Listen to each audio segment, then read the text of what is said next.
My name is Matt Mossman. It's been reported in the press that you had links with the Institution for Creation Research in the United States. We don't know for sure if that's true, only you do, but why would you not want to be perceived as having contacts with other people around the world who think the same as you do?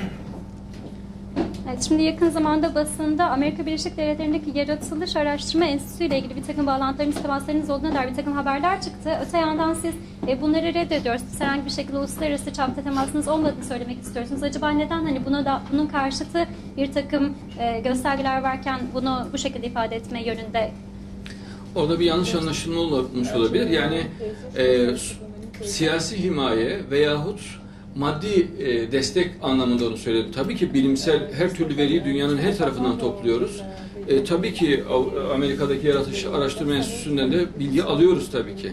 Ama her yerden alıyoruz. Fransa'dan da alıyoruz, Almanya'dan da alıyoruz. Yani bununla ilgili araştırma yapan her bilim adamının her türlü görüşünden istifade ediyoruz. Yani bilimsel alanda bir sınır yok. O anlamda tabii ki bağlantı var. I think there has been a misunderstanding in that sense. I would like to correct this misunderstanding by saying that, of course, I have relations with the institutions that you have mentioned, but only on a level of information exchange. It's not to say that I'm under the auspices of that society in a political sense, or I do not receive any financial support from the institution that you have mentioned. But of course, I have some relations. We have some relations with institutions in France and Germany because there is no border in science. Partisiz terör örgütü PKK tarafından aşağı yukarı her gün çeşitli canlı bomba saldırıları oluyor. Terörist paletler olup birkaç kaderi şehit oluyor. Türkiye'nin Irak'ın kuzeyine girme ihtimali de günlerden beri medyada hep yorumlanıyor. Bununla ilgili hiç görüştüğünüz bugüne kadar PKK'nın, ağzımı almak istemiyorum ama siz söylediğiniz için mecburen o terör örgütünün temel yapısı Marksist-Leninist yapılanmadır. Ve dolayısıyla Darwinist yapılanmadır. Ve Darwinizmden kaynaklanan bir terör örgütüdür. Darwinizm bu terör örgütünün altından çekildiğinde bu örgüt diye bir olay kalmaz. Yani gücünü kaybeder, inancını kaybeder, mücadele azmini kaybeder. Bütün mesele bu tip terör örgütlerinin fikri mücadeledir. Fikren ölen bir sistem bedenen mücadeleye gerek duyulmayacak hale gelir. Yani bu insanlar son derece makul hale getirilebilir, akılcı hale getirilebilir ama Darwinizmin, materyalizmin, ateizmin yanlışlığının akılcı tarzda anlatılması gerekiyor.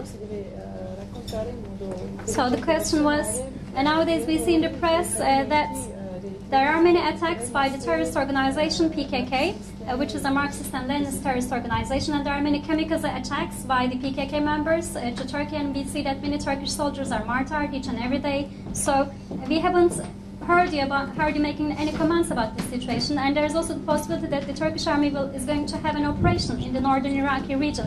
So what would be your comments about the situation? And the speaker says that I actually don't even want to mention the name of PKK, but now that you have said it, I have to tell something about it. Of course, PKK is a Marxist and Leninist organization, it's a terrorist organization, and by definition, it's based on Darwinism. And I think that if you strip people out of this belief, and if you strip them out of this will to struggle, and if you compete with them on the basis of ideas, they will no longer have the energy to fight on the physical sense. So I believe that if you take the Darwinist elements which underlies PKK from beneath it, and I think PKK will collapse in that sense. So in that sense, we need to tell these people who are actually materialists and who are Darwinists that their thoughts are not true. This is the only way we can fight against them. Karakolların da yapısının, gerçi bu benim alanım değil ama görünce fotoğraflar aklıma geldi. Kalın beton duvarlarla korunması gerekiyor. Yani çok güçlü bir yapılanma yapılması gerekiyor. İnfrared kamera sistemlerinden arazinin donatılması gerekiyor. Bütün arazinin gece görüşü tespit yapabilecek infrared kameralarla donatılması gerekiyor. Ayrıca bütün askerlerimize yelek dağıtılması gerekiyor. Çelik, kurşun geçirmez yelek. Bunun için bir fon oluşturulmasında çok büyük fayda var. Ben basından bunu rica ediyorum. bir öncülük etsinler. Biz de gereken öncülüğü yapalım. Bütün Mehmetçiğe çok güzel, güçlü, zırh özelliği olan yelek dağıttıralım. Yani biz alalım, millet olarak kurşun geçirmez yelek, hepsini dağıttıralım. İnfrared kameralarla, bunlar çok pahalı şeyler, bunları aldırtabiliriz. Bütün karakolların çevresi 2 kilometre, 3 kilometre, 4 kilometre ön çevreleri infrared kameralarla donatılabilir. Çünkü Mehmetçik, o çocuklar uykudayken ani kalleşçe ve kahpece bir baskın yapılıyor. Önceden tespiti biraz zor oluyor. Ama böyle bir şeyde çok rahat tespit yapılabilir. Böyle bir saldırı bile olsa kurşuna karşı da bir korunma olabilir. Yani bu bir ilk tedbir olarak önemli.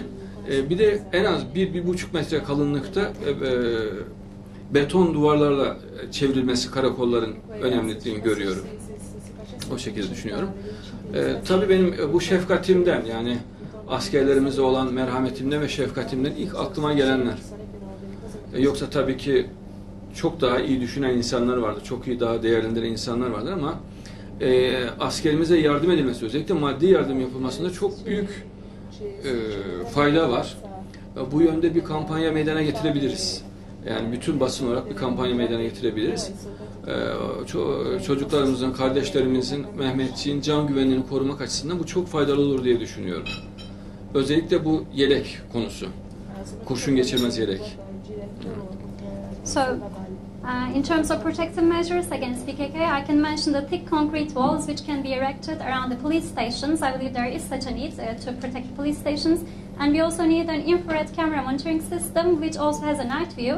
And we also need some waists for our soldiers which are made of steel and which will be bulletproof in order to protect our soldiers. And I think we should also create a fund for our Turkish soldiers. And I think the press should be the pioneer for this. We can also support such an initiative because I think that we need to these waists which will be used for protection of Turkish soldiers can have some armor-like qualities. They might be bulletproof, and of course the infrared cameras which I mentioned are so expensive. This is why we need to create a fund.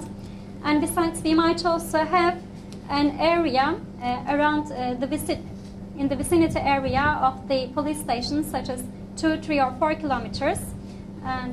And this would also be the case for the military barracks in order to preserve them against any kind of attacks, because the terrorist organization, makes some vile attacks which are somehow unpredictable, and they come at night, for example. But these are just the initial measures that I can think of, and it just arises from the compassion that I have from the Turkish soldiers.